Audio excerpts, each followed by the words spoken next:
All right, so today we're diving into mobile security. We all know it's important, but let's be honest, it can be a little bit, well, daunting. You've sent over some really fascinating stuff from the Cybersecurity and Infrastructure Security Agency, CISA, for those who haven't heard of them. And it's all about taking those practical steps to, well, basically make your phone like a fortress. You know what's really eye-opening? These recommendations come from insights into actual cyber espionage campaigns. I mean, we're not talking about hypotheticals. We're talking about how spies are actually targeting mobile infrastructure these days. It grabs your attention, right? It totally does. So no time to waste. Let's jump right in. CISA, they don't mince words. They just say we should assume that any mobile communication, personal or work-related, is potentially compromised. Why do they take such a strong stance? Well, think about it. Think about the sheer amount of data that flows through our phones every day. You've got contacts, location, browsing history, financial transactions. It's a gold mine for anyone who wants to exploit it. And the reality is vulnerabilities exist everywhere, from the apps we use to the networks that we connect to. Okay, point taken. No more blissful ignorance for me. So where do we even begin to tackle this? Well, CISA puts a big emphasis on using end-to-end encrypted messaging apps. They specifically recommend Signal or similar alternatives. Yeah, I've definitely heard of encryption before, but why is the end-to-end part so crucial? So imagine sending a message, but it's in a locked box. With regular encryption, the box is locked while it's traveling. But the service provider has the key, and they could potentially open it. End-to-end encryption is different. Only you and the person you're sending the message to have the key. No one else, not even the app itself. Even if someone intercepts the box, they can't actually peek inside. Oh, okay, that makes sense. Yeah. So even if, say, my mobile provider was compromised, my messages would still be safe. Exactly. And here's a pro tip straight from CISA. Think about how much metadata each app collects. Even if the messages themselves are encrypted, things like who you're talking to and when and for how long, all that can be pieced together to reveal a lot about you. That's a really interesting point. I hadn't thought about that. Okay, so encrypted messaging, that's step one. What else is on CISA's mobile security hit list? Let's talk about multi-factor authentication, or MFA. You probably already know this, but using a second factor. Beyond just your password, it's really essential these days. But CISA goes further, recommending a system called FIDO, Fast Identity Online. I've heard of FIDO, but honestly, it's always sounded kind of techy to me. How is it different from, the two-factor authentication that I'm already using? Well, it's a whole other level of security because it's what we call phishing resistant. Think about it. Most MFA uses codes that are sent through text or email, which can be intercepted, or someone can trick you into giving them up through what we call phishing attacks. FIDO uses these cryptographic keys that are unique to your device, and the service that you logging into, it's practically impossible to spoof. Okay, that's impressive, but how do I actually use FIDO? Do I need to buy some special gadget? Nope, it's surprisingly straightforward. First, take stock of all your valuable accounts, your email, social media, banking, anything that hackers would love to get into, then check to see if those services support FIDO. The big players, Microsoft, Apple, Google, they've all got it. So once I find a service that uses FIDO, what then? Is it like setting up a regular two-factor authentication? Yeah, it's similar, but often it's even easier. Most devices have that built-in support. Fingerprint scanners or face recognition, that can act as your FIDO key. You usually find the option to enroll in FIDO in your account security settings. Got it. So I enroll my device, and then what? Do I still need to use those like old two-factor methods? That's the key. Once you have FIDO active, turn off all of those less secure MFA options. They basically become vulnerabilities once you have FIDO in place. There's no point in leaving that back door open. Good point. And I see in the CISA material, they give a shout out to Google's Advanced Protection Program for Gmail. Is that related to FIDO at all? It is. Think of it as Google taking their FIDO implementation to the max.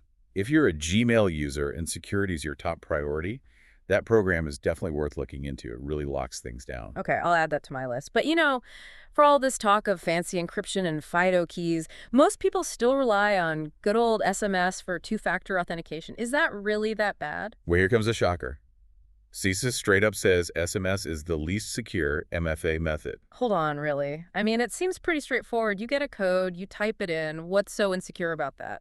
Well, it all comes down to how SMS is designed. It's actually not encrypted at all.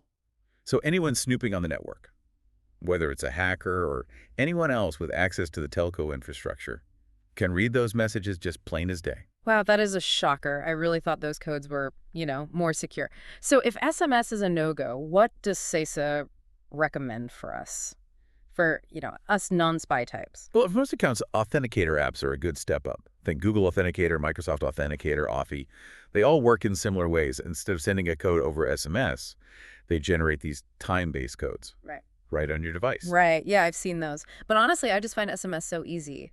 Is it really that risky if I keep using it, for like my less important accounts? It's all about understanding the trade-offs, right? Sure, SMS is convenient, but it leaves that back door open. And here's the thing.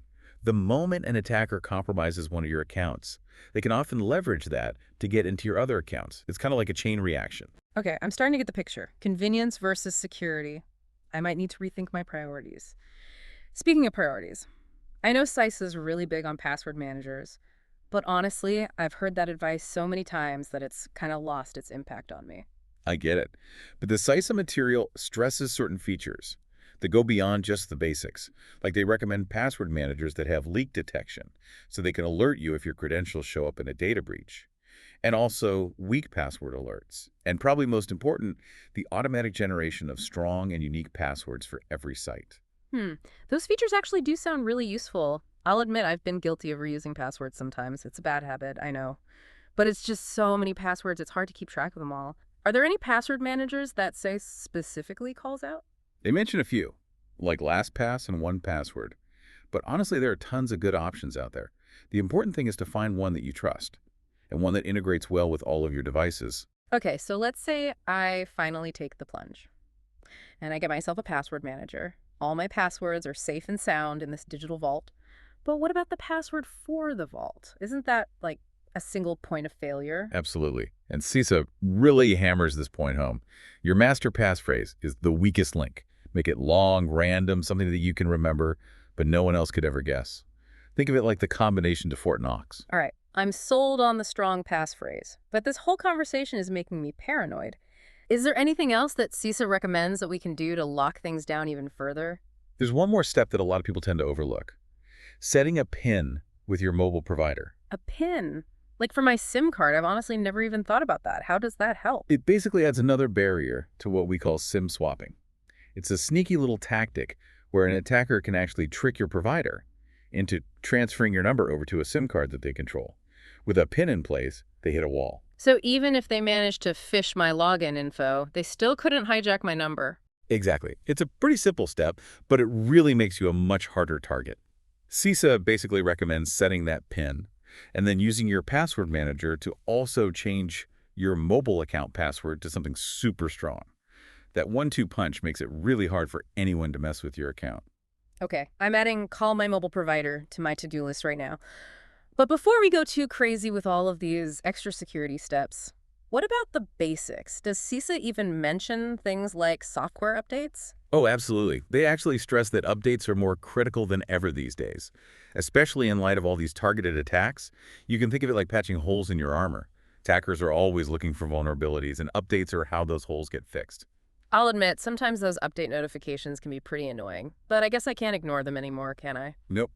CISA recommends checking for updates at least weekly and enabling those automatic updates if you can. Think of it as setting your security on autopilot. Got it. But what about hardware? Does CISA have an opinion on whether we all need to be rocking the latest and greatest phone? They make an interesting point. Newer hardware can often support security features that older models just can't. It's kind of like trying to run the latest software on a really old computer. Eventually, it just won't work. So if my phone is starting to show its age, maybe it's time for an upgrade. Not necessarily. CISA says that if your current device is still receiving security updates, you're likely in pretty good shape.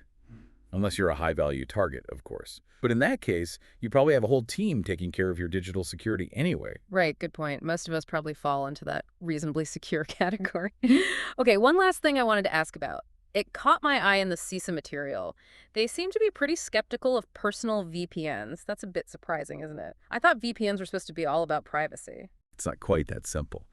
Their point is that when you use a personal VPN, you're essentially shifting your trust from your internet service provider over to the VPN provider.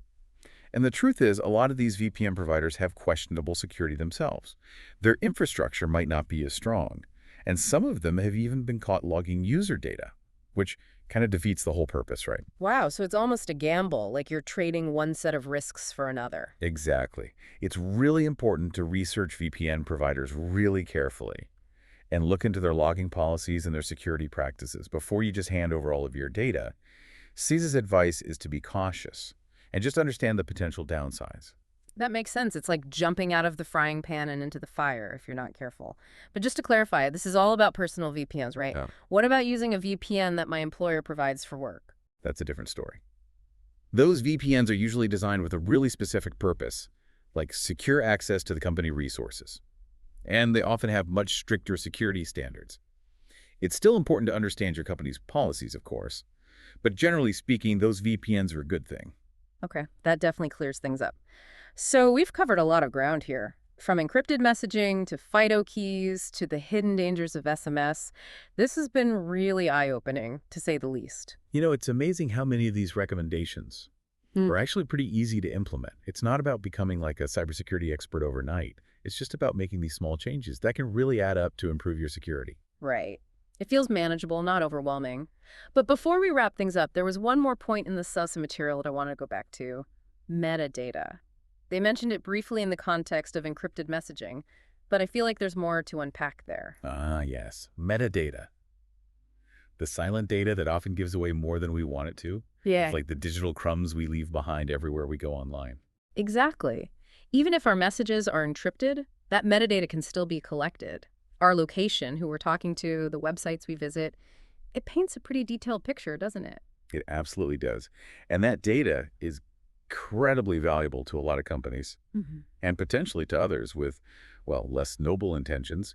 They can use it to build profiles on us, track our movements, even try to predict our behavior. So even if we're using all the right security tools and being really careful about our passwords and all that, this metadata is still out there. That's a bit unsettling. It is. But the good news is awareness is the first step. Once we understand how metadata is collected and used, we can start making smarter choices about the apps we use and the websites we visit and the information that we share. So it's not about becoming a hermit and disconnecting from the digital world completely. Not at all. It's about finding that right balance between convenience and privacy and making conscious decisions about what we are and aren't willing to share online. It's like we need to become these digital detectives, always aware of the traces that we're leaving behind. Exactly. And that's where things get really interesting. I mean, CISA's recommendations focus on these practical steps. Right.